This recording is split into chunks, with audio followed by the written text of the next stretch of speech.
उसको तोड़ देता है और बहुत ज्यादा फेटल कैजुअलिटीज वहां पर राजपूत को होती है। यहां पे लड़ाई का रुख मुगल्स की तरफ आ जाता है, लेकिन अभी भी लड़ाई चल रही थी। लगभग शाम होने को आई थी, ये शाम होने को आई थी, 4-1 बज गई होगी उस वक्त, अभी जितना ही टाइम टाइम हो गया था, और ये लड़ाई अभी भी चल रही थी।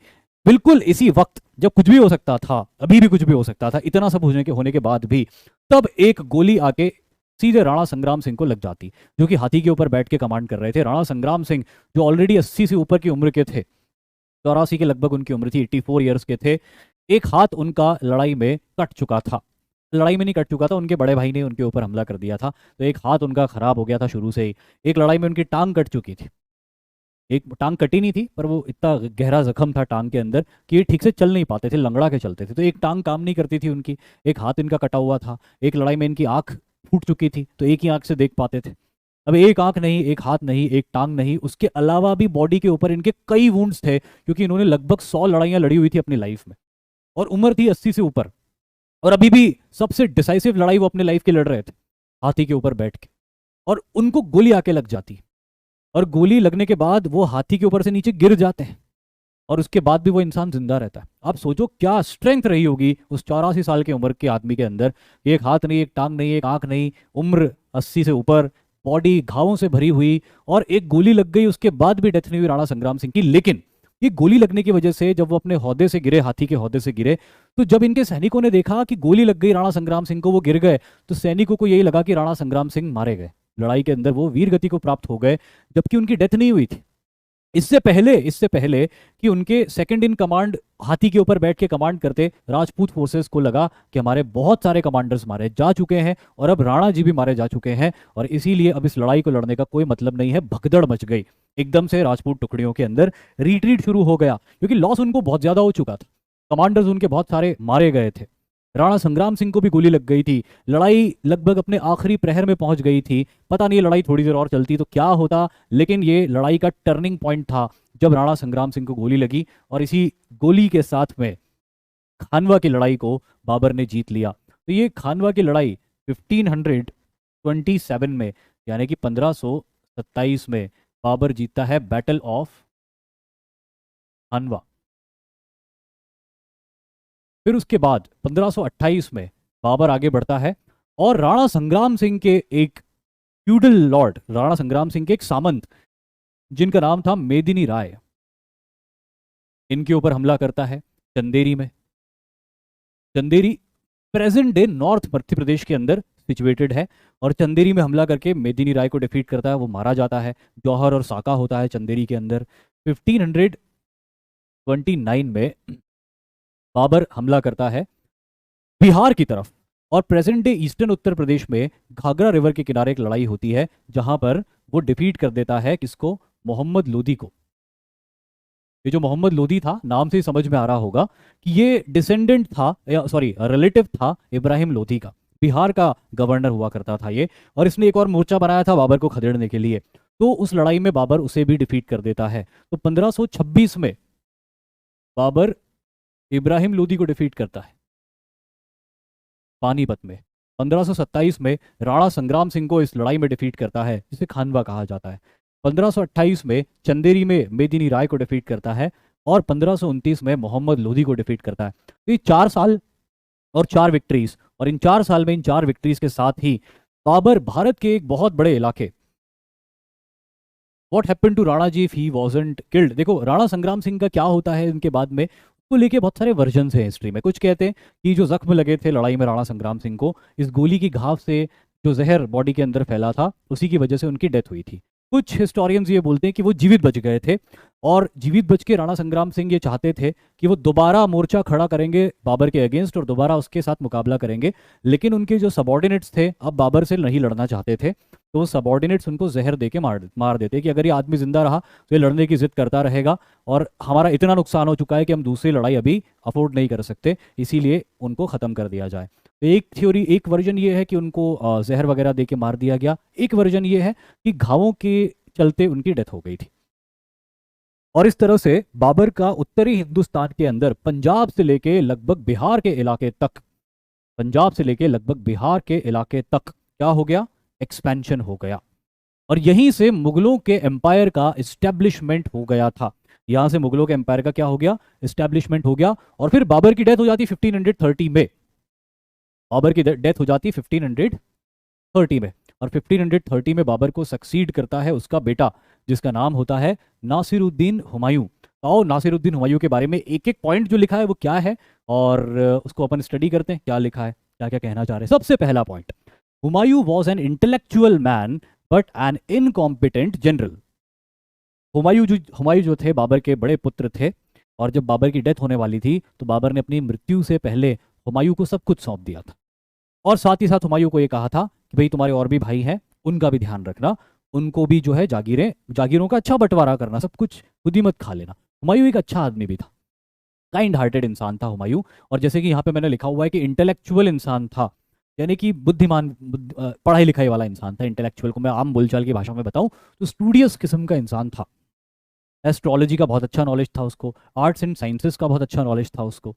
लेकिन जो कमी हुमायूं के अंदर थी वो ये थी कि वो एक अच्छा जनरल नहीं था, वो अपने पिता की तरह अच्छा कमांडर नहीं था। उसको दाव पेच नहीं आते थे युद्ध के, और राजनीति के भी दाव पेच नहीं आते थे। यही हुमायूं के अंदर सबसे बड़ी कमी थी। क्योंकि देखिए क्या होता है कि उस जमाने के अंदर आप कितने पढ़े लिखे हो ये बहुत ज़्यादा मैटर नहीं करता था। ये ज़्यादा मैटर करता था कि बैटल फील्ड में और पॉलिटिक्स में आपका दिमाग कितने अच्छे से चलता है। अनफॉर्चुनेटली वहां पे हुमायूं का दिमाग कमजोर पड़ जाता था, लेकिन आर्ट्स और साइंसेस के मामले में हुमायूं बड़ा तेज था। अब अगला पॉइंट कहता है कि he achieved some success against Sultan Bahadur Shah of Gujarat. तो चलो इस पॉइंट को भी डिस्कस करते हैं। जैसे कि मैंने बात किया था कि दिल्ली की सल्तनत के डिसइंटीग्रेशन के बाद, बहुत सारी छोटी छोटी रीजनल सल्तनतें कायम हो गई थी। उन्हीं में एक मैंने नाम लिया था, गुजरात की सल्तनत थी। इस वक्त जब हुमायूं रूल कर रहे थे दिल्ली के अंदर, तब गुजरात में रूल कर रहा था सुल्तान बहादुर शाह। कौन रूल कर रहा था, सुल्तान बहादुर शाह। उसका नाम भी लिखा हुआ है यहाँ पे, सुल्तान बहादुर शाह। अभी सुल्तान बहादुर शाह ने क्या किया, इसने देखा 1534 में कि यार राणा संग्राम सिंह की हो चुकी है डेथ, मेवाड़ की एक बहुत बड़ी हार हुई है अभी खानवा की लड़ाई में, तो मेवाड़ को अभी राजमाता रानी कर्णावती चला रही है। मेवाड़ की आर्मी बहुत सारी जो है वो वीर गति को प्राप्त हो चुकी है। तो गुजरात के सुल्तान बहादुर शाह ने सोचा कि क्यों ना मेवाड़ पे हमला करके उसको जीत लिया जाए, इससे अच्छा मौका और क्या मिलेगा। तो गुजरात के सुल्तान बहादुर शाह ने मेवाड़ के ऊपर चढ़ाई कर दी। अब यहां पे रानी कर्णावती ने हुमायूं से मदद मांगी थी, चिट्ठी लिख के दी थी हुमायूं को कि मैं आपको अपने भाई की तरह मानती हूं और एक राखी भी आपको भेज रही हूं, अगर हो सके तो मेरी मदद करने के लिए आइए। हुमायूं मदद करने के लिए नहीं जाता है। क्यों नहीं जाता है, वो एक डिबेट और डिस्कशन का विषय है, उस पर अपन अभी नहीं जाएंगे। लेकिन उसका नतीजा ये होता है कि मेवाड़ का फॉल हो जाता है। गुजरात का सुल्तान बहादुर शाह मेवाड़ को जीत लेता है। चित्तौड़ का दूसरा जौहर होता है। पहली बार चित्तौड़ में अलाउद्दीन खिलजी के इन्वेजन के दौरान जौहर हुआ था, और ये दूसरी बार था जब चित्तौड़ का जौहर हो रहा था। मुगल्स मदद के लिए नहीं पहुंचते हैं या नहीं पहुंच पाते हैं, जो भी बात थी। लेकिन यहां से हुमायूं को एक बात समझ में आती है कि गुजरात का सुल्तान बहादुर शाह एक खतरा बन गया है, क्योंकि अब वो मेवाड़ तक पहुंच गया है, और मेवाड़ से दिल्ली बहुत ज्यादा दूर नहीं है। और इसीलिए हुमायूं अब बड़ा हमला करता है गुजरात के सुल्तान बहादुर शाह के ऊपर।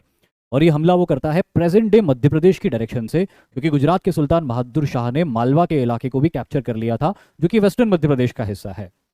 तो मालवा को जीतता है हुमायूं, और मालवा को जीतने के साथ साथ गुजरात को भी हुमायूं जीत लेता है। सुल्तान बहादुर शाह को वो डिसाइसिवली डिफीट करता है। सुल्तान बहादुर शाह भाग खड़ा होता है। बाद में पुर्तगालियों के साथ हुई एक छोटी सी मुठभेड़ में ये मारा जाता है। तो ये एक सक्सेस मिली थी हुमायूं को, जब हुमायूं ने मुगल एम्पायर को फैला दिया था सेंट्रल इंडिया तक। हुमायूं को फैला दिया था सेंट्रल इंडिया तक। अब क्या होता है कि यहां तक सब कुछ ठीक था, लेकिन अगली लाइन क्या लिखी हुई है, however he was defeated in the battle of Chausa in 1539 and battle of Belgram in 1540 against Pathan chieftain of Bihar named शेर खान। अब देखिए क्या होता है कि एक तरफ जहां पे गुजरात का सुल्तान बहादुर शाह खतरा बना हुआ था मुगल्स के लिए, वहीं दूसरी तरफ बिहार और बंगाल की तरफ से भी अभी पठान पूरी तरह से खत्म नहीं हुए थे। ये पठान या ये अफगान, अभी भी इनका एक मोर्चा बाकी था, और इनको लीड कर रहा था शेर खान। शेर खान जिसका ओरिजिनल नाम फरीद खान था। चलो इनके बारे में हम बाद में बात करेंगे, एक पूरा चैप्टर इनके बारे में डिस्कस करेंगे। लेकिन ये शेर खान एक बड़ी पावर बन के उभरा था बिहार के अंदर।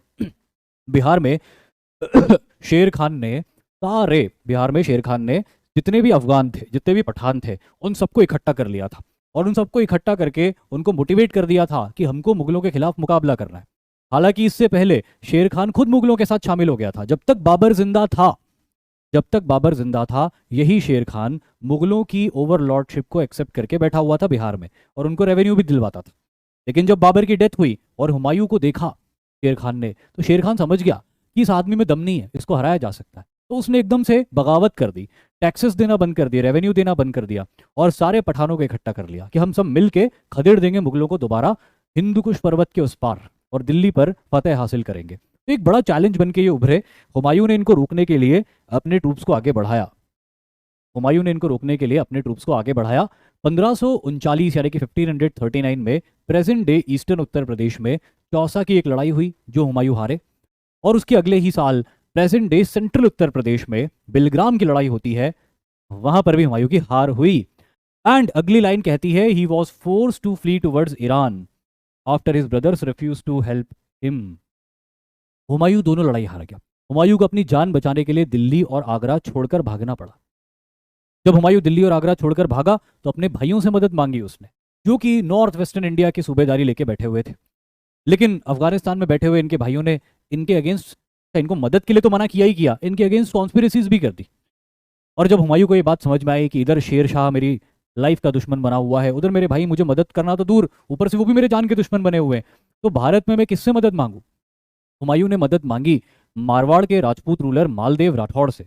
लेकिन मालदेव उनकी मदद करना भी चाहते थे, लेकिन सिचुएशन ऐसी थी कि शेर शाह इतनी तेजी से बड़ी ताकत बन के उभर रहा था कि मालदेव और हुमायूं दोनों मिलकर कुछ भी नहीं कर सकते थे, खास तौर पे हुमायूं, क्योंकि हुमायूं के पास कुछ भी नहीं बचा था। इन दो लड़ाइयों में हार के बाद में और अपने भाइयों के द्वारा इनकार कर दिए जाने के बाद में हुमायूं के पास में अब कुछ भी नहीं बचा था। ऐसे में मालदेव राठौड़ ने कहा कि भाई तुम्हारे पास है क्या, 700-800 घुड़सवार है, तुम्हारे दिल्ली की थ्रोन पर बैठने के लिए मैं अपने सारे सैनिकों को दांव पे लगा दूं क्या?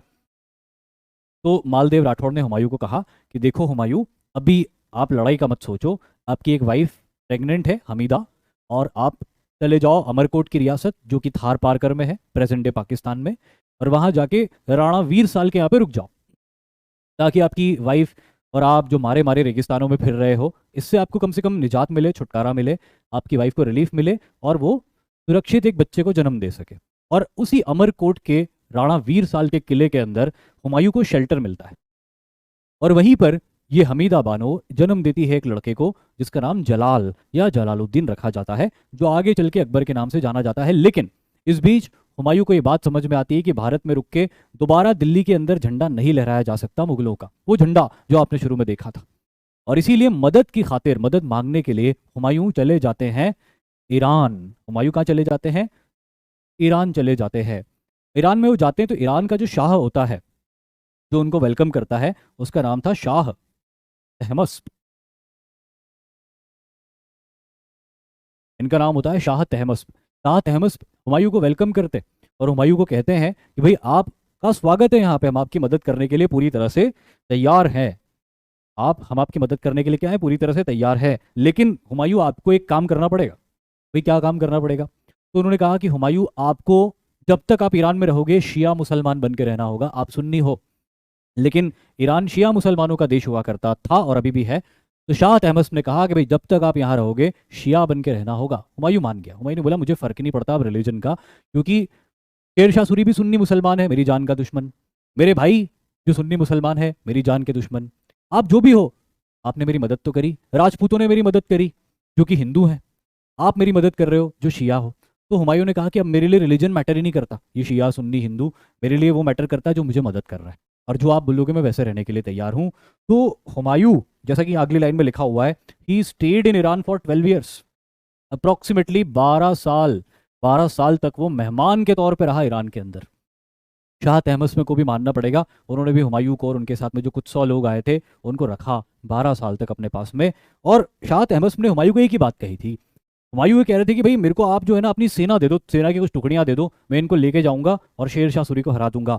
लेकिन शाह तहमस्प ने इनको कहा कि आसान नहीं है, Sher Shah Suri is a hard nut to crack, इतना आसान नहीं होने वाला है, तो आप इंतजार करो, शेर शाह सूरी को कमजोर पड़ने का इंतजार करो। अब हुमायूं की किस्मत अच्छी थी कि 1545 में एक लड़ाई के दौरान शेर शाह सूरी की डेथ हो गई, लेकिन उसके बाद भी सूर एम्पायर और डायनेस्टी बहुत स्ट्रांग थी। शेर शाह सूरी का बेटा जिसका नाम इस्लाम शाह सूरी था वो रूलर बनता है, और वो भी एक इफेक्टिव रूलर था। लेकिन हुमायूं की किस्मत अगेन बहुत अच्छी निकली कि उसकी भी डेथ हो गई, इस्लाम शाह सूरी की भी डेथ हो गई 1552 में। यानी कि 12 साल बाद जब शेर शाह सूरी की भी डेथ हो गई, शेर शाह सूरी की भी डेथ हो गई, और साथ ही साथ शेर शाह सूरी के बेटे की भी डेथ हो गई, तो उसके बाद में फिर शाह तहमस्पोर हुमायूं ने डिसीजन लिया कि भाई अब सही वक्त है हमला करने का, भारत के अंदर दोबारा मुगल परचम लहराने का अब सही वक्त आता है। और तब ये टुकड़ियां देता है शेर शाह सूरी हुमायूं को, शाह तहमस हुमायूं को कहता है कि भाई ये रही मेरी फौज, तुमको जो बेस्ट सोल्जर्स लगे ले जाओ। तो हुमायूं, उसका दोस्त बैरम खान जो कि इसका कमांडर भी था, ये लोग हैंड पिक करते हैं सोल्जर्स को, हैंड पिकिंग करते सोल्जर्स की कि best of the best soldiers ही अपने साथ लेते हैं 1552 में, और फिर वहां से अफगानिस्तान की तरफ आते हैं।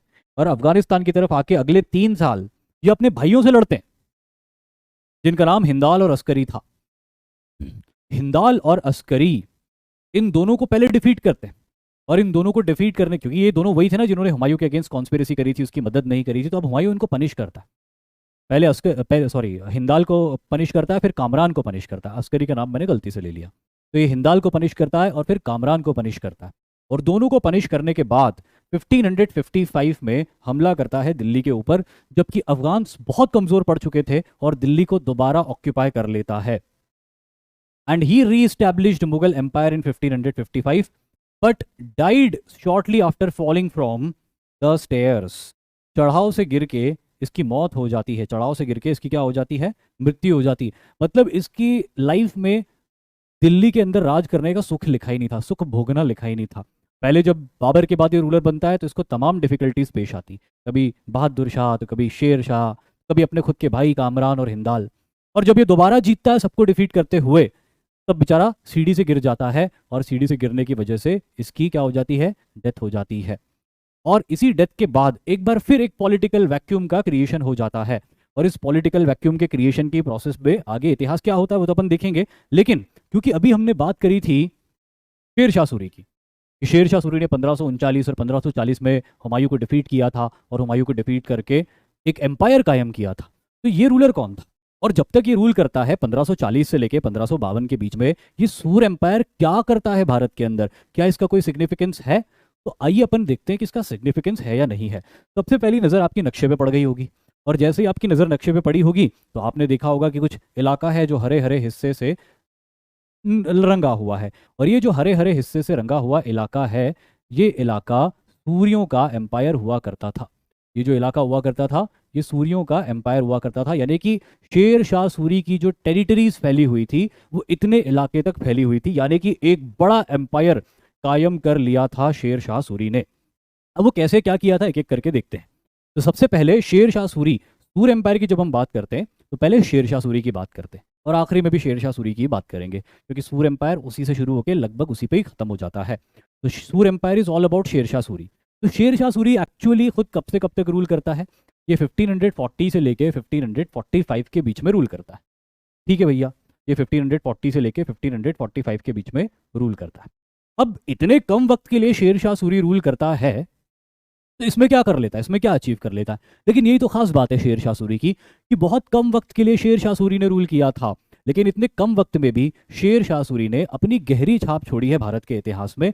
और वो क्यों? क्योंकि पहली लाइन उस बात को डिफाइन करती है, opposite to Humayun he was a very capable general, a cunning man and a brilliant strategist and an administrator. Sher Shah Suri एक बहुत अच्छा जनरल भी था, चालाक भी था, बहुत अच्छा रणनीतिकार भी था, और सबसे इंपॉर्टेंट बात, बहुत अच्छा प्रशासक था। इनफैक्ट शेर शाह सूरी की जो एडमिनिस्ट्रेटिव पॉलिसीज थी, यही administrative policy as it is Akbar ने इंप्लीमेंट करी थी। अकबर के जितने भी रिफॉर्म्स और पॉलिसीज हम पढ़ते हैं ना, वो लगभग सारे शेर शाह सूरी के थे। एक दो को अगर छोड़ दिया जाए, ये मनसबदारी सिस्टम वगैरह को छोड़ दिया जाए, तो पूरा जो शेर शाह सूरी का स्टाफ था उस स्टाफ को भी अकबर ने रिटेन कर लिया था। शेर शाह सूरी की जो पॉलिसीज थी उन पॉलिसीज को भी अकबर ने रिटेन कर लिया था। जबकि शेर शाह सूरी तो अकबर के पिताजी का कट्टर दुश्मन था, फिर भी अकबर ने अपने पिताजी की कोई पॉलिसी को फॉलो नहीं किया। उसने अपने पिता के कट्टर दुश्मन, जानी दुश्मन शेर शाह सूरी की पॉलिसीज को और एडमिनिस्ट्रेशन को फॉलो किया। इसी से ये बात समझ में आती है कि शेर शाह बहुत ही इफेक्टिव एडमिनिस्ट्रेटर रहा था। अब देखें जरा क्या किया इन्होंने। सबसे पहला point, he defeated Humayun and became the ruler of Delhi. इन्होंने हुमायूं को डिफीट किया चौसा और बेलग्राम की लड़ाई में, और साथ ही साथ में इन्होंने दिल्ली को ऑक्यूपाई कर लिया, दिल्ली को ऑक्यूपाई करके दिल्ली का रूलर बन गए। तो अगला पॉइंट क्या कहलाता है? He expanded the empire in central and north western India. तो इन्होंने बहुत सारे मिलिट्री एक्सपेडिशंस किए। इन्होंने मालवा के ऊपर हमला करके मालवा को कब्जा किया, राजपूताना के इलाकों में हमला करके मेवाड़ को कब्जा तो नहीं कर पाए, लेकिन फिर भी मेवाड़ के कुछ इलाकों को इन्होंने जीत लिया था। इन्होंने मारवाड़ के ऊपर भी हमला किया था, जो कि सबसे बड़ा हमला, इनका सबसे बड़ी लड़ाई जो थी, जिसको गिरी सुमेल की लड़ाई भी कहा जाता है। ये जो गिरी सुमेल की लड़ाई थी, इसमें ये जिस जगह लड़ाई हुई थी, उस जगह के नाम पर इस लड़ाई का नाम है गिरी सुमेल की लड़ाई, जो कि प्रेजेंट डे राजस्थान के पाली जिले के अंदर हुई एक लड़ाई थी, जहाँ पे मारवाड़ के राजा मालदेव राठौड़, जिनके पास 80,000 की फोर्स थी, बड़ी ताकतवर फोर्स थी उनके पास में, इनका मुकाबला होता है शेरशाह सूरी से। शेरशाह सूरी ये बात जानता था कि 80,000 की मारवाड़ की फौज बहुत भारी पड़ने वाली है इनकी दिल्ली की फौज के ऊपर। तो शेरशाह सूरी एक चाल चलता है, वो एक लेटर लिखता है, फेक लेटर, और वो लेटर जिसको आजकल अपन बोलते हैं ना वायरल कर देना, वैसे ही वो लेटर जो होता है ना, उस लेटर को वायरल कर देता है मारवाड़ के अंदर। लेटर के अंदर कुछ ऐसी बातें लिखी हुई थी जिससे ये प्रिटेंड हो रहा था कि मारवाड़ के कुछ जनरल्स शेरशाह सूरी के साथ में मिल चुके हैं। और जैसे ही ये बात राजा मालदेव राठौड़ को पता चलती है, उनको लगता है कि यार मेरे कुछ कमांडर्स दुश्मन के साथ मिल गए हैं, तो अब मैं किस पे भरोसा करूं। तो वो क्या करते हैं कि जहां पर उनको रोकना था शेरशाह सूरी की फौज को गिरी सुमेल में, वहां पर अपने 20,000 सैनिकों को छोड़ते हैं और बाकी ट्रूप्स के साथ में कहीं दूर के इलाके में चले जाते हैं, जहां पर कि शेरशाह सूरी को पहुंचने में परेशानी आए। और यहीं पर शेरशाह सूरी की फोर्सेस आगे बढ़ती है गिरी सुमेल में, और एक जोरदार लड़ाई होती है यहाँ पे। 20,000 राजा मालदेव के मारवाड़ के 20,000 सोल्जर्स लगभग 1 लाख की सल्तनत की फौज के ऊपर ऐसे टूट के पड़ते हैं कि सल्तनत की हैवी फेटल कैजुअलिटीज हो जाती। ये 20,000 में से भी मैक्सिमम वीर गति को प्राप्त हो जाते हैं, लेकिन ऑलमोस्ट शेरशाह सूरी की हार हो गई थी इस लड़ाई के अंदर। ऑलमोस्ट शेरशाह सूरी की इस लड़ाई के अंदर हार हो गई थी। और शेरशाह सूरी इस लड़ाई के बाद ये बात कहता है कि for a handful of millet I was going to lose the entire Hindustan. English में नहीं कहता है, हिंदी में ही कहता है कि मुट्ठी भर बाजरे के लिए मैं पूरा हिंदुस्तान खोने चला था। यानी कि मारवाड़ के ऊपर ये हमले को की स्ट्रेटेजी को वो गलत बताता है कि मुझे हमला नहीं करना चाहिए था, मैं ऑलमोस्ट हार गया था। सोचो कि अगर वो 20,000 की टुकड़ियां इनको नाको चने चव्वा देती, चव्वा चुकी थी, तो अगर मालदेव राठौड़ की 80,000 की टुकड़ी पूरी लड़ लेती शेरशाह सूरी से, तो इस लड़ाई का नतीजा ही कुछ और होता। लेकिन शेरशाह सूरी ने पहले ही चाल चली, इसलिए मैंने कहा ना कनिंग मैन, उसने चाल चल ली जिसको पता था कि 80,000 बहुत भारी पड़ने वाले। उसने 80 में से ज्यादातर हजार को पीछे बिना लड़े ही भेज दिया, और लड़े 20,000 से, और उनको कैसे तो भी करके हरा दिया। पर ये बात उसने जरूर कही थी, जो भी आप नोट कर लेना, कि मुट्ठी भर बाजरे के लिए पूरा हिंदुस्तान मैं खोने चला था। लेकिन बहरहाल उन्होंने मारवाड़ के भी कुछ इलाकों के ऊपर कब्जा कर लिया, और इसी तरह से इन्होंने इतना बड़ा एम्पायर कायम कर लिया था। बिहार और बंगाल में तो वैसे ही इनका काफी स्ट्रांग होल्ड था। लेकिन शेरशाह सूरी अपनी मिलिट्री कॉन्क्वेस्ट से कहीं ज्यादा अपने रिफॉर्म्स के लिए जाने जाते हैं। मिलिट्री कॉन्क्वेस्ट से कहीं ज्यादा किसके लिए जाने जाते हैं? अपने रिफॉर्म्स के लिए जाने जाते हैं। तो क्या क्या रिफॉर्म्स इन्होंने किए थे जिनके लिए इनको याद किया जाता है? एक एक रिफॉर्म को हम देखते हैं, और उस रिफॉर्म से हमको क्या समझ में आ रहा है उस बात को भी देखते हैं। सबसे पहली चीज, he developed brilliant road network throughout his empire. देखो, शेरशाह सूरी के बारे में बार बार मैं तारीफ कर रहा हूँ, है ना। अच्छा, कुछ कमेंट में मैंने पढ़ा भी कि इन्वेडर है। अरे इन्वेडर नहीं है शेरशाह सूरी। शेरशाह सूरी का जन्म यहीं हुआ था, बिहार में पैदा हुआ था शेरशाह सूरी। तो वो कोई इन्वेडर नहीं है, वो यहीं का ही रूलर था, भारत का ही रूलर था। एक बार भारत में कोई पैदा हो गया तो वो भारत का हो गया, फिर वो इन्वेडर थोड़ी हुआ। तो शेरशाह सूरी ये अपने इधर का लड़का था, सासाराम का, बिहार के वेस्ट में जो है ना, जिसको सहसराम भी बोलते हैं, अब सासाराम बोलते हैं। ओरिजिनली इसका नाम फरीद खान था। हसन खान नाम के एक जागीरदार का बेटा था। इनके फादर कोई बहुत बड़े रूलर वूलर थोड़ी थे, एक छोटे मोटे जागीरदार थे इनके फादर। ये सासाराम के आसपास के इलाकों की जागीरें मिली हुई थी इनको, इन्हीं के बेटे थे ये फरीद खान।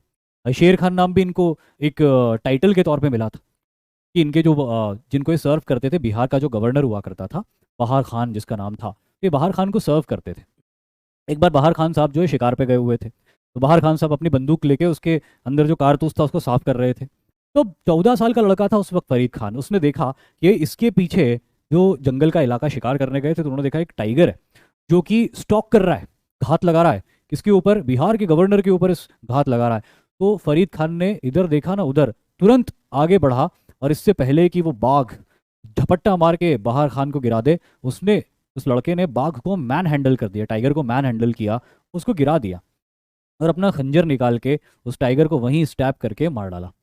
14 साल के लड़के ने जब शेर को मार दिया तो फिर उसके गवर्नर ने टाइटल दिया लड़के को कि वाह भाई, मेरी जान भी तुमने बचाई और एक शेर को अपने हाथों से मार दिया तुमने। तब उसको ये टाइटल मिला था शेर खान।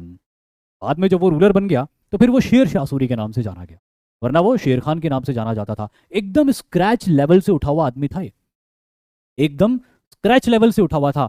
मुगल फौज के अंदर एक इन्फेंट्री मैन बन के इसने अपने करियर की शुरुआत करी थी। जब बाबर को जीत हासिल हुई थी उस वक्त ये रिलेटिवली यंग था। इनके फादर भले ही जागीरदार थे, लेकिन इन्होंने जो आज का ये उत्तर प्रदेश का जौनपुर वाला इलाका है ना, इस जौनपुर के इलाके में अपने फादर से अलग रह के एजुकेशन पूरी करी अपनी। और एजुकेशन, इनके फादर की और भी वाइफ्स थी, और इसी वजह से क्या होता था कि इनकी जो मदर थी उनको ज़्यादा लाड़ प्यार नहीं मिलता था। तो ये और इनकी मदर डेजर्टेड होते थे। इनके फादर ज़्यादा ध्यान नहीं देते थे इनके ऊपर और इनकी मदर के ऊपर। तो बहुत मुश्किलों में बीता इनका बचपन, आसान नहीं बीता। टॉर्चर रहा शेर खान का लाइफ, काफ़ी टॉर्चरस रहा। आज के जौनपुर में जाके इन्होंने अपनी एजुकेशन को पूरा किया। एजुकेशन को पूरा करने के बाद अपनी जागीर को संभाला। जागीर को संभालने के बाद बिहार के गवर्नर को सर्व किया। बिहार के गवर्नर को सर्व करने के बाद एक ऑर्डिनरी ऑफिसर के तौर पे मुगल आर्मी में सर्व किया। फिर बाबर की डेथ के बाद धीरे धीरे इन्होंने अपना रुतबा बनाया। तो शेरशाह सूरी जब रूलर बना था तो काफ़ी बुजुर्ग था, सफ़ेद दाढ़ी और सफ़ेद बाल वाला आदमी था, और जैसे कि मैंने बोला स्क्रैच लेवल से उठा हुआ आदमी था। उसने एक ऑर्डिनरी फुट सोल्जर की लाइफ को भी देखा था और उसने गवर्नर की लाइफ को भी देखा था। नौकरों के तौर पे उसने काम किया था कईयों के यहाँ पे। तो बहुत स्क्रैच लेवल से उठा हुआ आदमी था, इसीलिए उसको दीन दुनिया की जानकारी बहुत थी। दुनियादारी में वो बहुत तेज था क्योंकि उसने पूरी दुनिया देखी थी, हर आदमी देखा था और जानता था किस माथे पे कैसा तिलक लगाना होता है। तो ये शेरशाह जो था ना, ये बहुत बढ़िया एडमिनिस्ट्रेशन करता है। अब इस एडमिनिस्ट्रेशन की प्रोसेस में जैसे कि पहला पॉइंट लिखा हुआ है ब्रिलियंट रोड नेटवर्क। अब देखो, क्योंकि मैंने आपको बताया कि शेरशाह स्क्रैच लेवल से उठा हुआ आदमी था, तो वो इस बात को बहुत अच्छे से जानता था, इस बात को वो बहुत अच्छे से जानता था कि अगर किसी एम्पायर को ताकतवर बनाना है, अगर किसी एम्पायर को ताकतवर बनाना है तो उसकी इकोनॉमी को मजबूत करना होगा। और इकोनॉमी को मजबूत करने के लिए व्यापारियों के लिए फेवरेबल सिचुएशन बनानी होगी। और भारत में उस वक्त जो एक, देखो भारत में कितना पॉलिटिकल इनस्टेबिलिटी का दौर था, वो अगर आप थोड़ा ध्यान दो तो सैयद डायनेस्टी कोई ताकतवर डायनेस्टी थी नहीं, कोई ठीक ठाक काम नहीं हुए उनके वक्त। लोधी भी ज्यादातर आपस में ही लड़ते रहे और वो भी कोई चीजें स्ट्रेंथन नहीं कर पाए। फिर मुगलों के हमले होने शुरू हो गए। अब मुगलों के हमले हो रहे हैं यहाँ पे, और कभी देखते हैं हम कि बाबर आ रहा है, बाबर लड़ाइयाँ कर रहा है, तो फिर बाबर की डेथ हो रही है, तो फिर हुमायूं आ रहा है, हुमायूं के अगेंस्ट लड़ाइयाँ हो रही है, फिर वो भाग रहा है। इस सारी सिचुएशन में क्या हुआ कि जो व्यापार व्यवसाय था उत्तर भारत के अंदर पूरी तरह ठप्प पड़ चुका था, और जो पब्लिक वेलफेयर के जो डिपार्टमेंट्स होते हैं उनका बहुत बुरा, जिसको हम बोलते हैं ना, बंटा ढार था एकदम। इसीलिए शेरशाह सूरी ने सबसे पहला टारगेट रखा अपने लिए कि भारत में सड़कों को बहुत अच्छे से बनाना है, क्योंकि जब सड़कें अच्छी होगी तभी व्यापारी आएगा व्यापार करने के लिए एक इलाके से दूसरे इलाके में। और इसीलिए इन्होंने सड़कें बनाई, और सड़कें ऐसी बनाई कि आज तक उसकी सड़कें, मतलब जिस तरह से शेरशाह सूरी ने पूरे दिल से सड़कें बनाई थी। ऐसा नहीं था कि क्योंकि सड़क बनानी है, हम सरकार हैं तो दिखाने के लिए सड़क बनानी है, अगले इलेक्शन में जीतना है तो सड़क बनानी है, इसलिए नहीं बनाई उसने सड़क। उसने बहुत ही अच्छे से व्यापारियों की सुविधा के लिए सड़कें बनाई। और इसमें सबसे बड़ी सड़क जो कि आप देख सकते हो, जो काबुल को चिटगोंग से या ढाका से जोड़ने वाली सड़क थी, जिसको सड़क ए आजम, या लेटर ब्रिटिशर्स के द्वारा इसको नाम दिया गया था grand trunk road. Ancient times में इसको उत्तर पथ भी कहा जाता था। प्राचीन भारत में इसको उत्तर पथ का, ऐसा नहीं था कि शेरशाह सूरी ने पहली बार ये सड़क बनाई थी। इस सड़क का एविडेंस हमको इंडिका में मिलता है। मैगस्थनीज ने जो इंडिका लिखी थी वहां पर भी हमको इस सड़क का जिक्र मिलता है, जिसको उत्तर पथ कहा जाता था। तो ये सड़क हमेशा से थी जो अफगानिस्तान को पूर्वी भारत से जोड़ती थी, यानी कि पंजाब के मैदानों से बंगाल के मैदानों को जोड़ने वाली ये सड़क थी, जो कि गंगा के उत्तर प्रदेश के मैदानों से होकर और बिहार के मैदानों से होकर निकलती थी। तो ये सड़क हमेशा से ही थी भारत के अंदर। लेकिन जब तक सरकार, देखो क्या होता है कि सड़कों को मेंटेन करना पड़ता है, तो बीच में कोई मेंटेन करने वाला नहीं रहा, तो शेरशाह ने इसको बहुत अच्छे से मेंटेन किया। ऑब्जेक्टिव, व्यापार व्यवसाय को बढ़ावा मिले, सड़कें बनाई। अब पहले अभी ऐसी मॉडर्न सड़कें नहीं बनती थी कि डामर वामर लगा के सड़कें बना दिया, सीमेंटेड रोड बना दिया आजकल के जैसे, ऐसी सड़कें नहीं थी। ये सड़कें होती कच्ची थी, लेकिन इसका प्रॉपर मेंटेनेंस रखना होता था। कई कई जगह छोटे मोटे पुल भी बनाने पड़ते थे, बड़े बड़े पुल तो बना नहीं पाते थे, लेकिन छोटे मोटे पुल बनाने पड़ते थे। साथ ही साथ शेरशाह सूरी ने ये इंश्योर किया कि भाई सारी सुविधाएं होनी चाहिए सड़कों पे, हर थोड़ी दूर पे कुएं होने चाहिए, ताकि मुसाफिर आते जाते रहे तो उनको पानी मिलता रहे पीने के लिए। कुएं नहीं हो सकते कहीं पे तो बावड़ियां बनाई जाए, जहाँ पे बारिश के पानी को इकट्ठा किया जाए। प्यास या पानी की कमी नहीं होनी चाहिए। हर थोड़ी दूर पे शेरशाह सूरी ने कस्बों का निर्माण किया, कस्बे बनवाए, यानी कस्बे क्या होते हैं? कस्बे होते हैं जो हाईवे के अराउंड, हाईवे के आसपास बने हुए जो टाउन्स होते हैं छोटे छोटे, उन्हें कस्बा कहा जाता है। कि भाई शेरशाह सूरी ने कहा कि भाई मुसाफिर आता है तो मुसाफिर को तरह तरह की चीज़ों की ज़रूरत लगती है, कि भाई उसको ब्रश भी लगेगा, टूथपेस्ट भी लगेगा, मुंह धोने के लिए साबुन भी लगेगा।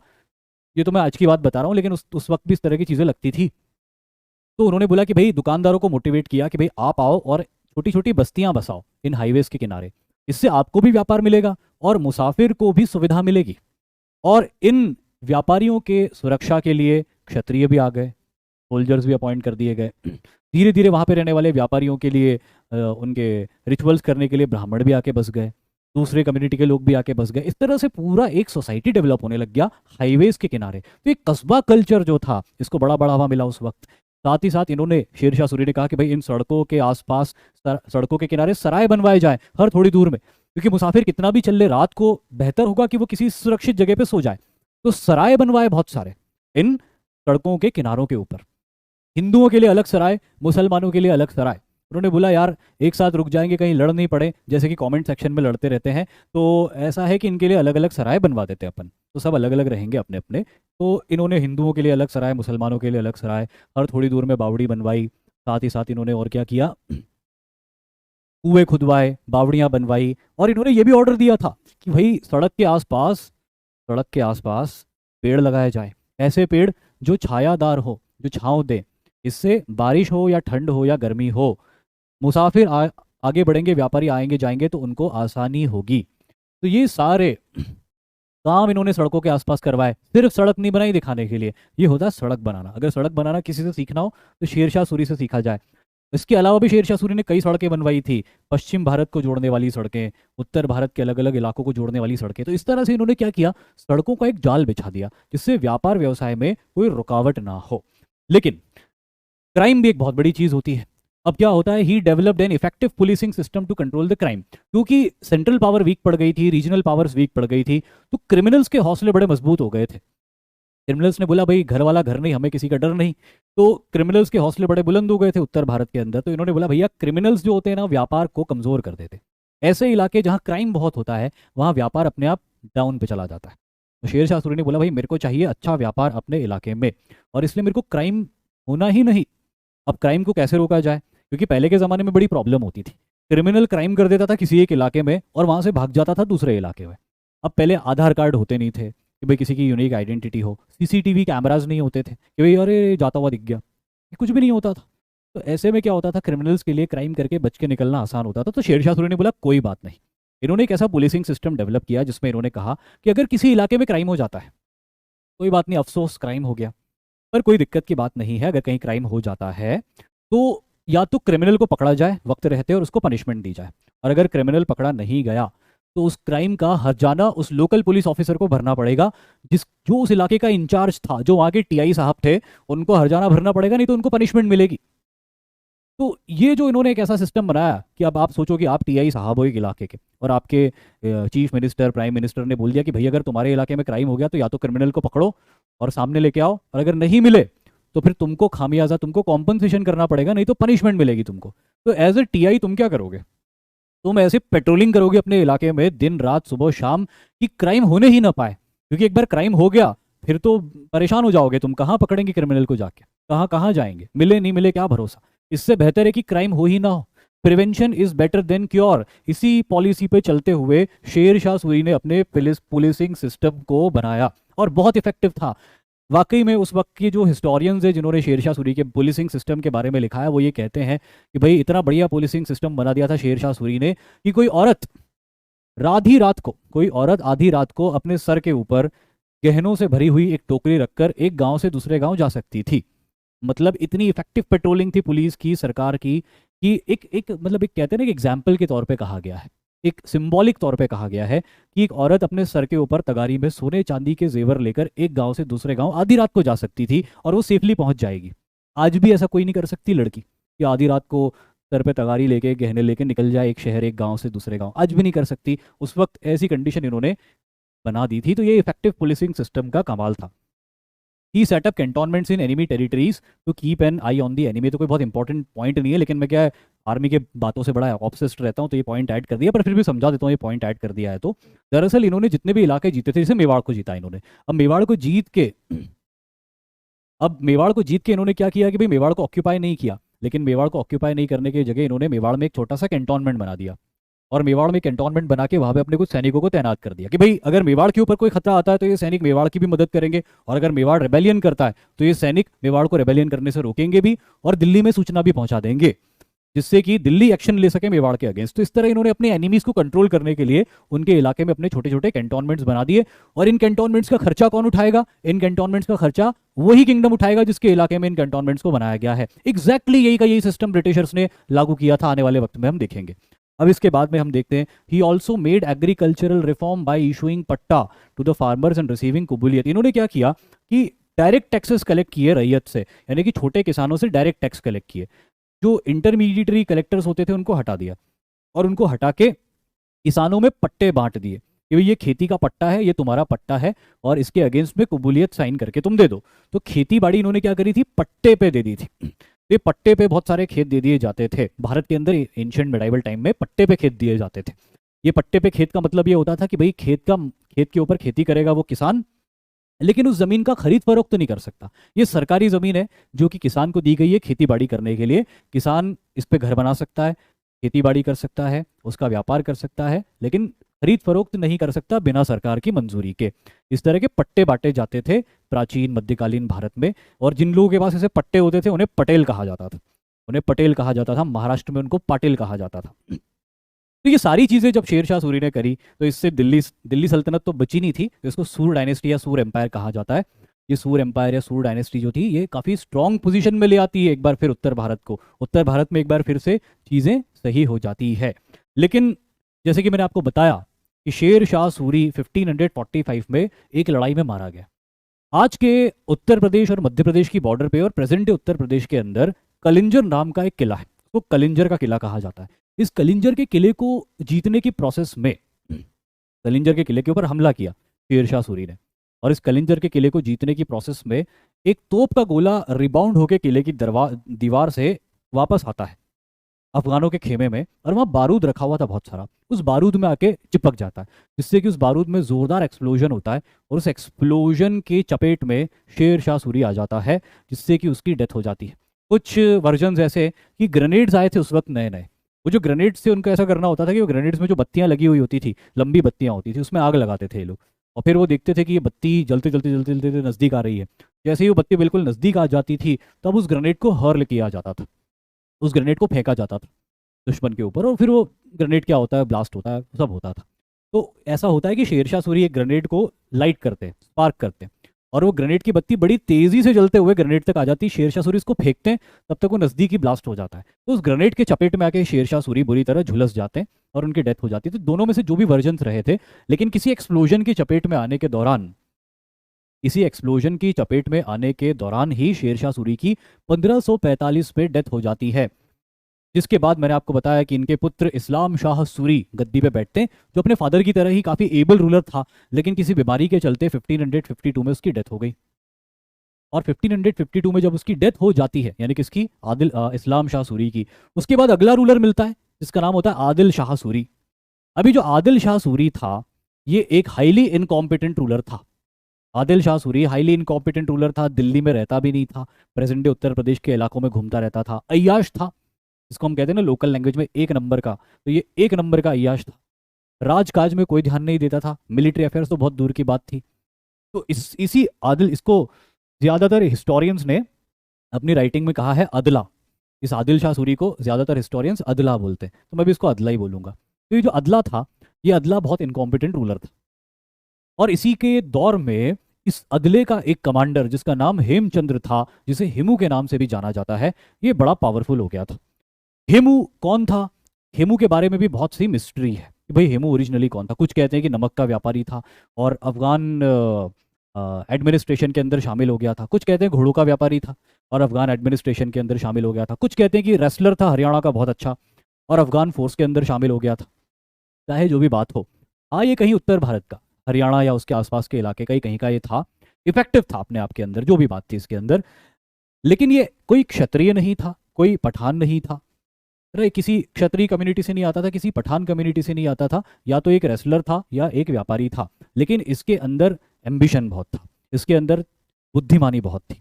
और हेमू एक बहुत ही अच्छा रणनीतिकार था। सबसे खास बात हेमू की ये थी कि हेमू एक बहुत ही अच्छा स्ट्रेटेजिस्ट माना जाता है। ऐसा कहते हैं उस वक्त के हिस्टोरियंस कि हेमू को घोड़ा चलाना भी नहीं आता था। हेमू को घोड़ा चलाना भी नहीं आता था, ना ही हेमू को तलवार चलानी आती थी। ना हेमू को घोड़ा चलाना आता था, ना हेमू को तलवार चलानी आती थी। फिर भी हेमू कमांडर बन गया, सिर्फ और सिर्फ किस दम पे? क्योंकि वो प्लान्स बहुत अच्छे बनाता था। उसकी युद्ध की जो समझ थी ना, वो बहुत अच्छी थी कि भाई कैसे दाएं से हमला किया जाए, बाएं से हमला किया जाए। खुद लड़ना नहीं आता था उसको, हमेशा हाथी के ऊपर बैठ के कमांड करता था, क्योंकि घोड़ा चलाना ही नहीं आता और हाथी तो महावत चलाता है। तो अदले का खासम खास बन गया हेमू। और हेमू ने अदले के दौर में क्या हुआ, बंगाल में रेबेलियन हो गए। तो ये बंगाल में रेबेलियन क्रश करने के लिए गया हुआ था 1555 में। कौन? हेमू। उसी वक्त हुमायूं ने दिल्ली के ऊपर हमला करके दिल्ली को कब्जा कर लिया था। अब हेमू बंगाल में रेबेलियन क्रश कर रहा था, उधर मुगल एक बार फिर दिल्ली में आके बैठ गए। तो हेमू सोच ही रहा था कि अब मैं हमला करूंगा। इतनी इतनी देर में तो हुमायूं बेचारा खुद ही सीढ़ी से गिर गया और उसकी डेथ हो गई। अब जब हुमायूं की डेथ हो गई सीढ़ी से गिर के, तो फिर हेमू ने बोला भाई इससे अच्छा कोई मौका नहीं है, और हेमू ने अदले की तरफ से चढ़ाई कर दी। हेमू ने अदले की तरफ से दिल्ली पे चढ़ाई कर दी, और दिल्ली में जो मुगल गवर्नर था तर्दी बेग, उसको डिफीट करके खदेड़ दिया अफगानिस्तान की तरफ। और एक बार फिर मुगल खदेड़ दिए। ये बात कब की? हुमायूं ने दिल्ली में मुगल झंडा लहरा दिया था उसके बाद की बात है कि एक बार फिर हेमू की वजह से मुगलों को दोबारा कहाँ जाना पड़ गया? उत्तर पश्चिमी भारत में जाना पड़ गया। और एक बार फिर दिल्ली और उत्तर भारत के इलाके किसके पास आ गए? अफगानों के पास आ गए। और दिल्ली में इसी हेमू को कॉरोनेट किया गया, और दिल्ली में इसी हेमू ने एक ऑनरिफिक हिंदू टाइटल अज्यूम किया जिसका नाम था विक्रमादित्य। अब यहाँ पे भी बहुत सारे इतिहासकार बोलते, कुछ बोलते कि इन्होंने अपने आप को सम्राट घोषित कर दिया था दिल्ली में, कुछ बोलते हैं कि सम्राट घोषित नहीं किया था, अदला ही इनका सम्राट था, लेकिन इन्होंने एक वॉरियर के तौर पे विक्रमादित्य का टाइटल लिया था। चाहे जो भी बात हो, दिल्ली की तख्त पर हेमू बैठ गया था, अदला नहीं बैठा था, हेमू बैठ गया था। और अब हेमू ने डिसाइड किया कि अब ये जो बचे खुचे अफगान है, बचे खुचे मुगल है पंजाब के अंदर, इन मुगलों को सुपड़ा साफ कर देंगे अफगानिस्तान तक।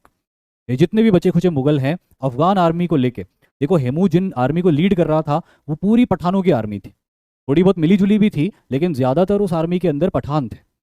और इन्होंने मिल के डिसाइड किया कि हेमू की कमांड में हम आगे बढ़ेंगे, और हेमू की कमांड में आगे बढ़ते हुए पंजाब के अंदर जो बचे हुए मुगल्स हैं, बैरम खान, इन सब को खदेड़ के अब पटक देंगे अफगानिस्तान के पहाड़ों के पार।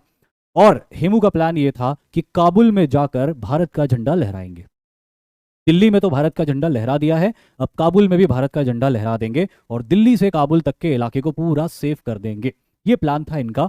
तो हेमू इस प्लान के तहत आगे बढ़ता है। उधर मुगलों की हार की खबर जब बैरम खान को मिलती, जो कि 13-14 साल के लड़के अकबर की तरबियत कर रहा था, उसकी ट्रेनिंग कर रहा था, तो बैरम खान ये डिसाइड करता है कि वो इतनी आसानी से हिंदुस्तान हाथ से जाने नहीं देंगे, इतनी मेहनत से हासिल किया है उनके बादशाह हुमायूं ने, तो एक कोशिश जरूर करेंगे। इधर हेमू निकला आगे काबुल जीतने के लिए, उधर बैरम खान आगे बढ़ा दिल्ली जीतने के लिए। दोनों ही फौजें एक बार फिर पानीपत के मैदान में आके मिलती है, और पानीपत के मैदान में होता है सेकेंड बैटल ऑफ पानीपत। अब सेकेंड बैटल ऑफ पानीपत में क्या होता है? अगेन देखो फिर लड़ाई होती बड़ी। एक तरफ है मुगल फौज, ये आ गई मुगल फौज, और ये आ गई अफगान की आर्मी। अब ये अफगान की आर्मी जो है कुछ इस तरह से है, 3 पार्ट्स में डिवाइडेड। मुगल्स भी लगभग इसी तरह से डिवाइडेड थे। मुगल्स कमजोर थे। अब ये बात भी नहीं थी कि सिर्फ तोपें मुगल्स के पास थी, अब इनके पास भी तोपें थी, इनके पास भी तोपें थी, लेकिन इनकी तोपें लड़ाई में कुछ काम नहीं आई। पता है क्यों काम नहीं आई? इसलिए काम नहीं आई कि हेमू ने कहा कि भाई तोपों को आगे बढ़ाने में टाइम बहुत लगता है। इसीलिए हेमू के आगे बढ़ने से पहले, कई दिन पहले ही हेमू ने कहा था कि अपनी तोपों को उत्तर में हम पहले ही भेज देते हैं, क्योंकि क्या है कि हम आगे बढ़ते हैं, तोपें धीरे धीरे आगे बढ़ती तो हमको भी धीरे होना पड़ता उसकी वजह से। इसलिए तोपों को पहले ही भेज दिया जाए, कई दिन पहले, ताकि तोपें वहां ऑलरेडी पहुंच जाए जहां पर हम तेजी से बाद में आ जाएंगे। तो जब इन्होंने तोपें आगे भेजी थी अफगानों ने, तो इन्होंने तोपें इतनी तेजी से भेजी आगे, इतनी जल्दी भेजी आगे, कि तोपें और तोपों के साथ कुछ तोपची मुगलों को मिल गए। मुगल तो पूरी फौज लावा लश्कर के साथ पहले बैठ गए थे आके, और उन्होंने देखा कि अरे अफगानों की तोपें आ रही है लेकिन पीछे कोई फौज दिखाई नहीं दे रही। तो पहले उनको लगा कि भाई छुप छुप के तो नहीं आ रहे इधर उधर से, फिर उन्होंने कंफर्म किया कि अच्छा अच्छा इन्होंने तोपे पहले भेज दिए क्योंकि उसको लाने में देर लगती है। तो मुगलों ने हमला किया और हमला करके ये सारी तोपें कब्जे में ले ली। तो ये जो तोपें का एडवांटेज हो सकता था हेमू को, ये लूज हो गया। अब मुगलों का और इनका मुकाबला हुआ। पहले इसने हमला किया इनके ऊपर, इन्होंने हमला किया इनके ऊपर, इन्होंने इनके ऊपर हमला किया और बहुत इफेक्टिव हमला किया। इस लड़ाई में कोई दिमाग वाली बात नहीं थी, कोई स्ट्रैटेजी वाली बात नहीं थी। हेमू ने शेयर पावर का यूज किया अपनी फोर्सेस की, और शेयर पावर का यूज करके मुगलों के मोर्चों को तोड़ना शुरू कर दिया। मुगल्स लगातार पीछे धकेले जा रहे थे। उसी पॉइंट पे एक तीर, वो एक तीर सीधे आके हेमू की आंख में लगता है। और आंख बहुत नाजुक होती है, कोई कितना भी पहलवान हो, आंख सबकी एक जैसी नाजुक होती है। आंख में लगा वो तीर हेमू को बेहोश कर देता है। हेमू हाथी से नीचे गिर पड़ता है, और हाथी से नीचे गिरने के बाद मुगल्स हेमू को पकड़ लेते, और उसको पकड़ के पीछे मुगल्स ने कैंप बना के रखा हुआ था अपना, और उस कैंप में ले जाते हैं, और वहां पे कैंप में ले जाने के बाद उसकी बेहेडिंग कर देते, उसका सर धड़ से अलग कर देते हैं। हेमू की मौत ने इस लड़ाई का टाइड बदल दिया और रिट्रीट हो गया।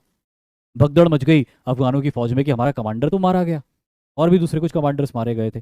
जीती हुई लड़ाई हार जाते हैं यहाँ पे। Second battle of Panipat almost जीत लिया था। अगर क्रिकेट मैच होता ये तो आप बोलते कि मैच फिक्सिंग है, लेकिन क्रिकेट मैच नहीं था ये लड़ाई ऐसी थी जिसमें फ्रॉम द वर्ड गो सिर्फ और सिर्फ हेमू की और अफगानों की जीत दिखाई दे रही थी। सिर्फ एक तीर आता है और एक तीर आके हेमू को मार डालता है, और उसी के साथ ये लड़ाई खत्म हो जाती है। इसलिए मैंने कहा क्रिकेट मैच होता तो आप बोलते थे मैच फिक्सिंग है, हार ही नहीं सकते थे, लेकिन बैटलफील्ड में कोई फिक्सिंग नहीं थी। और ये लड़ाई जो थी, हेमू हार गए, मुगल्स जीत गए सेकेंड बैटल ऑफ पानीपत, जो कि 1556 में लड़ा गया था। और 1556 में जब ये लड़ाई जीतते तो फाइनल एस्टैब्लिशमेंट होता है मुगल्स का दिल्ली के तख्त पर, और कोई राइवल नहीं रह जाता है उनका, कोई बड़ा राइवल नहीं रह जाता है, कोई इमीडिएट थ्रेट नहीं रह जाता है। तो इस तरह से मुगल्स का एस्टैब्लिशमेंट होता है। और मुगल्स के जो पहले रूलर थे उनका नाम आप सभी जानते हैं, उनका नाम था मोहम्मद जलालुद्दीन अकबर। मोहम्मद जलालुद्दीन अकबर। अब क्या होता है जरा देख लेते हैं अपन। सबसे पहले मैंने यहाँ पे लिखा हुआ है कॉन्क्वेस्ट ऑफ अकबर। देखिए अकबर जलालुद्दीन मोहम्मद अकबर 14 साल की उम्र में पंजाब के कलनौर में, इनको बैरम खान ने पहले ही कॉर्नेट कर दिया था। इससे पहले कि कोई राइवल्स राइज हो, इससे पहले कि कुछ तरह के र्यूमर्स आर्मी में फैलने लग जाए, तो बैरम खान ने पानीपत की दूसरी लड़ाई में जाने से पहले ही पंजाब के कलनौर नाम की जगह पे अकबर को कॉर्नेट कर दिया था, और ये कह दिया था कि भाई अब हमारे जो रूलर है आने वाले वक्त में वो अकबर होंगे, हुमायूं के सक्सेसर अकबर होंगे, क्योंकि हुमायूं की हाल ही में डेथ हुई थी, तो उनका सक्सेसर एकदम से अपॉइंट नहीं हुआ था, तो किसी को कोई डाउट ना हो इसलिए अकबर को सक्सेसर अपॉइंट कर दिया। अकबर को सक्सेसर अपॉइंट करने के बाद अगले 4 साल तक इन्होंने अकबर की ट्रेनिंग करी। ये अकबर के रीजेंट बन के, ये अकबर के सरपरस्त बन के रूल करते रहे। कहने को रूलर अकबर ही था, लेकिन ये अकबर की तरफ से रूल कर रहे थे, क्योंकि अकबर माइनर था, कम उम्र का था। लेकिन जब 18 साल का अकबर हो गया तो 1542 में अकबर का बर्थ हुआ था, 1542 में अकबर का जन्म हुआ था।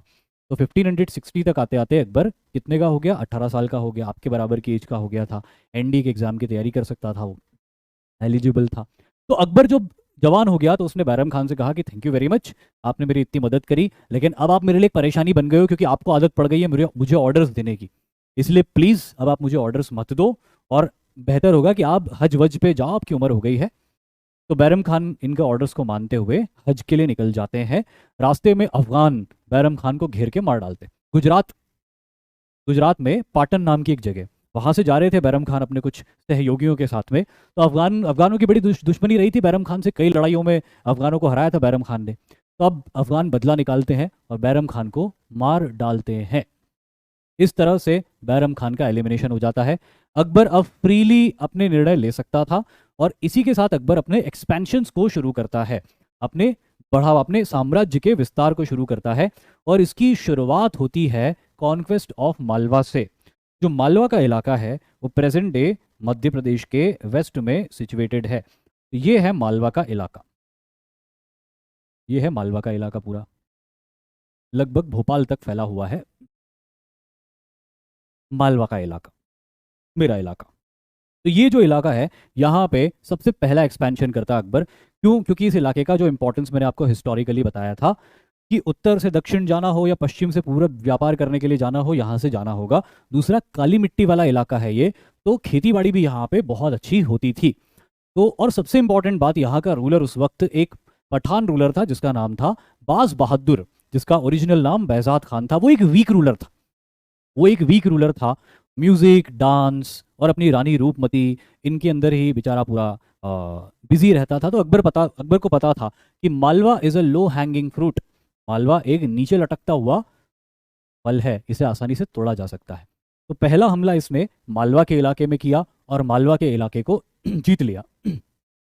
इसी के बाद दूसरा कॉन्क्वेस्ट 1564 में ये करता है, जिसे कहते हैं, दूसरे कॉन्क्वेस्ट को कहते हैं गोंडवाना का कॉन्क्वेस्ट। अब ये बिल्कुल ईस्टर्न मध्य प्रदेश, जहां पे मालवा का इलाका खत्म हो रहा है, बस यहीं से आगे शुरू हो रहा है गोंडों का इलाका।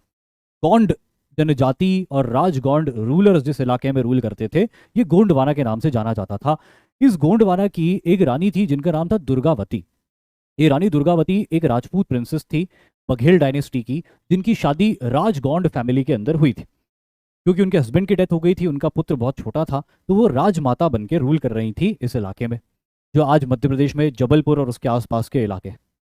तो जब अकबर को ये बात पता चली, तो अकबर का एक कमांडर था जो इस इलाके में प्रेजेंट डे प्रयागराज के या और स्टाइल इलाहाबाद के इलाके का गवर्नर था, जो उस वक्त कारा के नाम से जाना जाता था। वो हमला करता है रानी दुर्गावती के ऊपर। पहली बार रानी दुर्गावती उसको खदेड़ देती, हरा देती और भेज देती बाहर।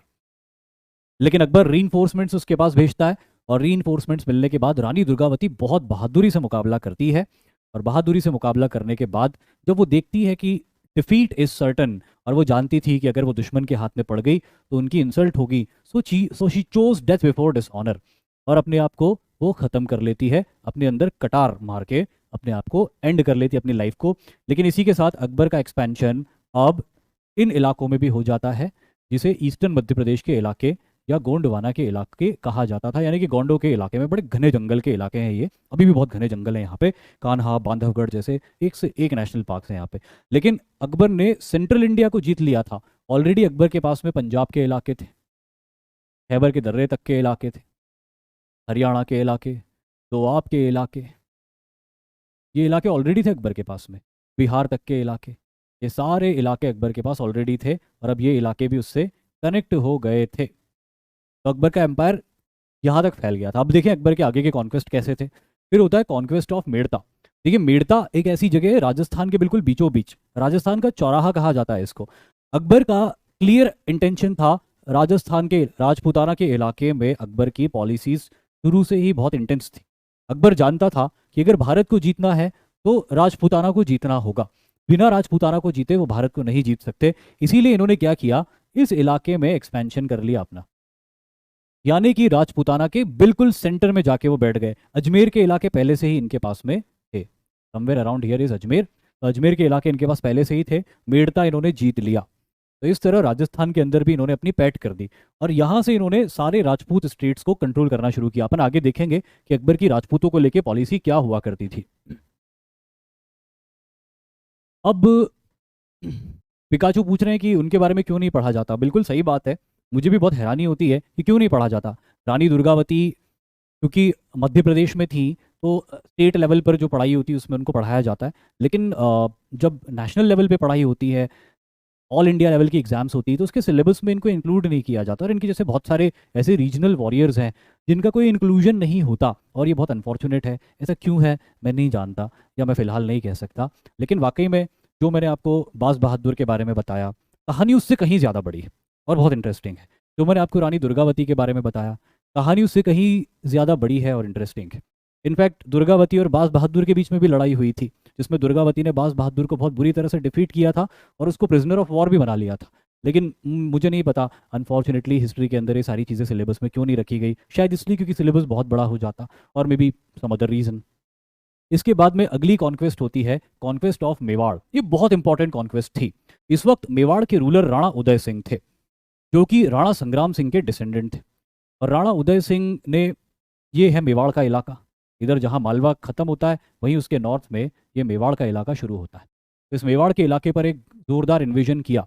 वैसे अकबर की पॉलिसी ये थी कि वो मेवाड़ को अपने साथ मिला ले, मेवाड़ अकबर की ओवरलॉर्डशिप को एक्सेप्ट कर ले, जैसे राजपूताना के दूसरे राज्यों ने करना शुरू कर दी थी। लेकिन मेवाड़ ने शुरू से इनकार कर दिया ये करने से। इसीलिए मेवाड़ के ऊपर 1568 में इन्वेजन होता है अकबर का।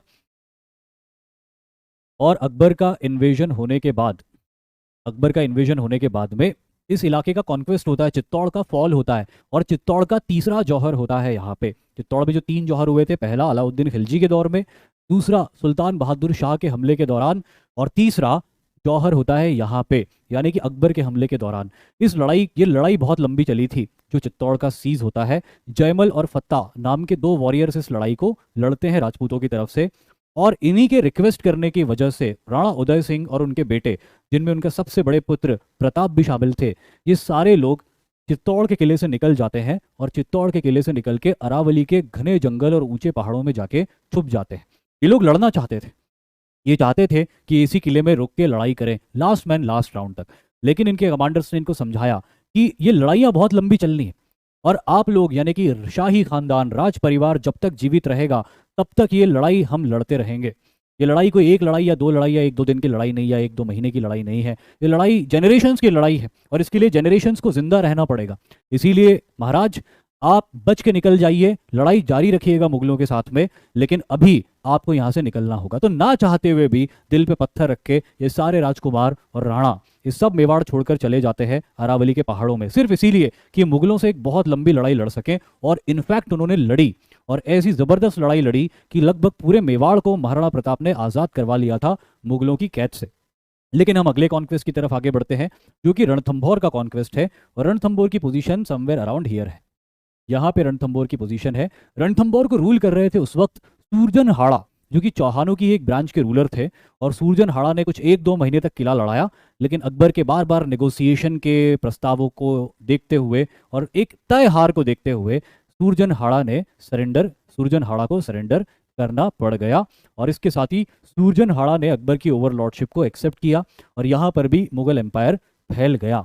फिर उसके बाद अगली कॉन्क्वेस्ट होती है इनकी गुजरात की कॉन्क्वेस्ट। जैसे कि मैं हमेशा बात करता आया हूँ कि गुजरात हमेशा से एक बहुत ही रिच प्रोविंस है, और कोई भी दिल्ली का रूलर गुजरात को अपने कंट्रोल में करना चाहेगा हमेशा ही। और इसीलिए गुजरात का कॉन्क्वेस्ट 1572 में होता है अकबर के हाथों, और ये बहुत इजी कॉन्क्वेस्ट था, इसमें कोई कठिन लड़ाई नहीं लड़नी पड़ती अकबर को। तो इस तरह गुजरात भी वो जीत जाता है। गुजरात के बाद बंगाल को वो जीतता है। बंगाल में वैसे मुगलों का था थोड़ा इन्फ्लुएंस, लेकिन रेबेलियन हो गया था, इसीलिए बिहार और बंगाल के इलाकों में भी बाय द ईयर 1575 अकबर अपना एक्सपेंशन पूरा कर चुका था, दाऊद खान को हरा के। उसके बाद हम देखते हैं कॉन्क्वेस्ट ऑफ काबुल। अकबर के एक भाई साहब भी थे, अकबर के एक सगे भाई थे, जिनका नाम था हाकिम। तो ये हाकिम जो थे अफगानिस्तान में बैठते थे, और अफगानिस्तान में बैठ के लगातार अकबर के ऊपर दबाव बनाते रहते थे। हाकिम अकबर के लिए वही काम कर रहा था जो कि कामरान और हिंदाल ने हुमायूं के लिए किया था, लेकिन अकबर हुमायूं नहीं था। और इसलिए अकबर ने आगे बढ़ते हुए काबुल को जीत लिया और अपने भाई मिर्जा हाकिम को खदेड़ दिया। इस तरह अकबर ने अफगानिस्तान के इलाकों को भी जीत लिया। और उसके बाद अकबर बढ़ता है बलूचिस्तान की तरफ आगे, और बलूचिस्तान की ट्राइब्स को डिफीट करके, बलोचों को डिफीट करके इस इलाके में भी अकबर अपने आप को फैला लेता है। उसके बाद कश्मीर की तरफ आगे बढ़ता है अकबर। कश्मीर की तरफ, जहाँ पे यूसुफ खान नाम का एक रूलर रूल करता था, उसको सरेंडर करने पे मजबूर करता है अकबर। और इस तरह ये जो कश्मीर का वैली वाला इलाका है, वेस्टर्न कश्मीर का इलाका है, इस इलाके को भी अकबर पूरी तरह से जीत जाता है। जो लेह और उसके आसपास की जो ट्राइब्स थी, वो ट्राइब्स भी अकबर को सरेंडर कर देती है उसके सामने, और उसको ट्रिब्यूट पे करना शुरू कर देती है। तो इस तरह अकबर वेस्टर्न कश्मीर के इलाके को पूरी तरह से कंट्रोल कर लेता है। सिंध के ऊपर अगला हमला करता है अकबर 1591 में, और मुल्तान और सिंध को डिफीट करके सिंध को भी पूरी तरह से जीत लेता है। उसके बाद बरार। बरार कल भी मैं बता चुका था कि महाराष्ट्र का ईस्टर्न हिस्सा, जो अहमदनगर की चांद बीबी थी, अहमदनगर की जो सल्तनत जिसकी कल हमने बात करी थी, वहां की रूलर चांद बीबी थी। और वो चांद बीबी के साथ अकबर की छोटी मोटी लड़ाई भी हुई थी, जिसके बाद उनके बीच में एक सुलह हो गई थी, नेगोशिएशन हो गए थे। और इस नेगोशिएशन के चलते ही बरार का इलाका, यानी कि ये ईस्टर्न महाराष्ट्र का इलाका भी मुगल्स के कब्जे में पहुंच जाता है। ये भी मुगल्स को मिल जाता है बरार का इलाका।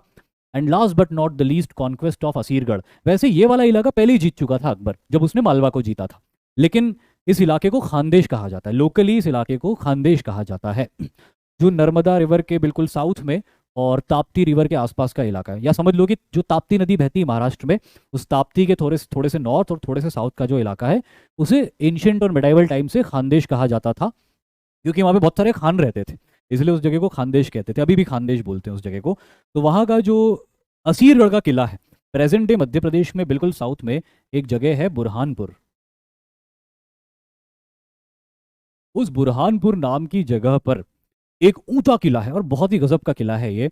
मुझे ये किला देखने का मौका मिला था। इतना ऊंचाई पे बना हुआ ये किला कि जब आप इस किले की तरफ अप्रोच करते हो तो इस किले से 10 किलोमीटर पहले से आपको ये किला दिखाई देने लग जाता है। इतनी ऊंचाई पर बना हुआ ये किला है। और इस किले को कहते हैं दक्षिण का द्वार, गेट वे टू डेक्कन। अगर आपको उत्तर से दक्षिण की तरफ जाना है तो यही सतपुड़ा पहाड़ों के अंदर सबसे बड़ा पास बना हुआ होता है। कोई भी आर्मी अगर जाती थी उत्तर से दक्षिण की तरफ तो यहीं से होके जाती थी, क्योंकि सबसे चौड़ा पास यहीं से बना हुआ था। और यही वो किला है जिसके ऊपर जो बैठ गया उसने उस पास को कब्जे में कर लिया, समझ लो।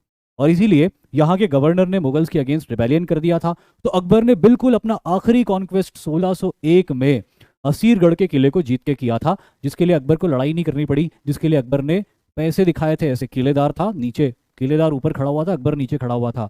अकबर ने नोट की गड्डी निकाली और ऐसी हिलाई उसको, उसके सामने तो बंदूक नहीं चलाई। किलेदार ने बोला नहीं। अकबर ने दूसरी नोट की गड्डी निकाली, फिर हिलाई। किलेदार ने बोला सोचता हूँ। अकबर ने तीसरी नोट की गड्डी निकाली, फिर हिलाई। किलेदार ने बोला 1 मिनट, दरवाजा खोल दिया है, आ जाओ ऊपर। ये मैं मजाक कर रहा हूँ, ऐसा नहीं हुआ था, लेकिन ये सही है कि अकबर ने किलेदार को रिश्वत दी थी, रिश्वत पहुंचवाई थी, और रिश्वत पहुंचवा के इस किले की दरवाजे को खोल दिया था, जिसके बाद अकबर ने इस इलाके का कॉन्क्वेस्ट कर लिया था। अब जो आप नक्शे पे देख सकते हो, जितने इलाके मैंने मार्क किए हैं इस ऑरेंज कलर में,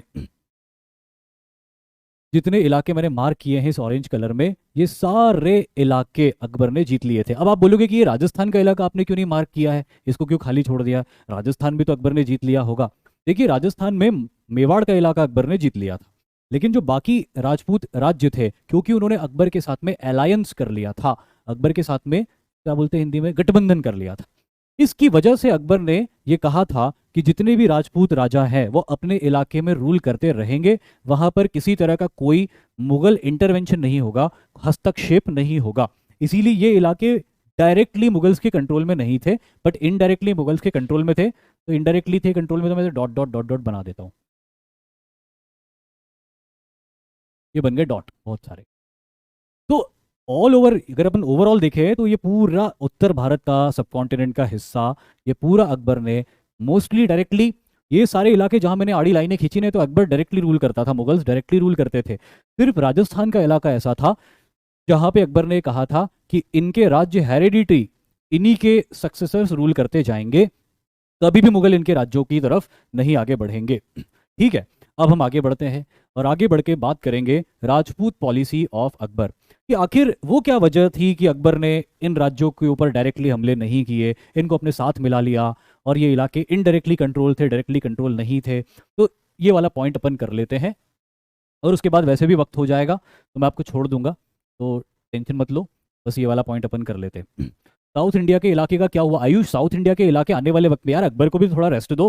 मतलब उसने, आप देख रहे हो अकबर की कॉन्क्वेस्ट 1560 से लेके 1601 तक वो लड़ाइयां ही तो कर, ऐसा थोड़ी कि कॉन्क्वेस्ट मुंह उठा के कर ली कि बैग लेके कहीं भी चले गए तो कॉन्क्वेस्ट हो गया। अरे भाई, लड़ना पड़ता है वहाँ पे। तो ऑलरेडी उसने इतना इलाका जीता था, उसमें बहुत टाइम लगा उसको, ऐसा थोड़ी था कि लड़ाई जाके किसी को हप कर दिया तो वो भाग गया। भाई लड़ाई करनी पड़ती, खून बहाना पड़ता है। अब अकबर की राजपूत पॉलिसी क्या थी, अलग अलग पॉइंट्स अपन देखते हैं अकबर की राजपूत पॉलिसी को लेकर। सबसे पहला point, Akbar wanted Rajputs as allies. Akbar चाहता था कि वो राजपूतों को एलाइज की तरह ले, क्योंकि वो जानता था कि राजपूत का मार्शल प्रोवेंस बहुत हाई है, ये बहुत ही अच्छे लड़ाके होते हैं। अकबर को ये बात बहुत अच्छे से पता थी, क्योंकि उसके दादाजी ये बात खानवा की लड़ाई में देख चुके थे, और भी उन्होंने कई मौकों पर देखा था। तो अकबर जानता था कि अगर राजपूतों के साथ राजपूतों का मिलिट्री असिस्टेंस मिल गया तो वो भारत में किसी को भी हरा सकता था। तो सबसे पहली बात ये थी, जिसके लिए Akbar made matrimonial alliance with them. Akbar ने मोटिवेट किया राजपूत राज्यों को कि वो उनकी बेटियों की शादी अकबर से करें। अब इसका ऑब्जेक्टिव ये था, क्योंकि अकबर इस बात को बहुत अच्छे से जानता था कि भारत का कल्चर ऐसा है कि अगर आप किसी के दामाद बन गए, किसी के जमाई बन गए, तो फिर आपका रिस्पेक्ट भी बहुत होता है, और वो साइड आपके अगेंस्ट कभी तलवार नहीं निकालेगी। तो अगर राजपूतों से मिलिटरीली सिक्योर होना था, अकबर को अगर राजपूतों से मिलिटरीली सिक्योर होना था, तो सबसे अच्छा उपाय था कि किसी तरह से अकबर राजपूतों के साथ मैट्रिमोनियल अलायंस को साइन कर ले, यानी कि किसी तरह से ऐसा हो जाए कि उसकी लड़कियां या उन राजपूत राज्यों की लड़कियां या राजकुमारियों से अकबर का विवाह हो जाए। तो ये मजबूत रिश्ता भी बन जाएगा, और फिर अकबर को उन राजपूत राज्यों की तरफ से कोई थ्रेट भी नहीं रहेगा, उसको रिस्पेक्ट भी मिलेगा, मदद भी मिलेगी, थ्रेट भी नहीं मिलेगा। फिर अगला पॉइंट था अकबर की राजपूत पॉलिसी का, he appointed he appointed Rajput at higher ranks and positions.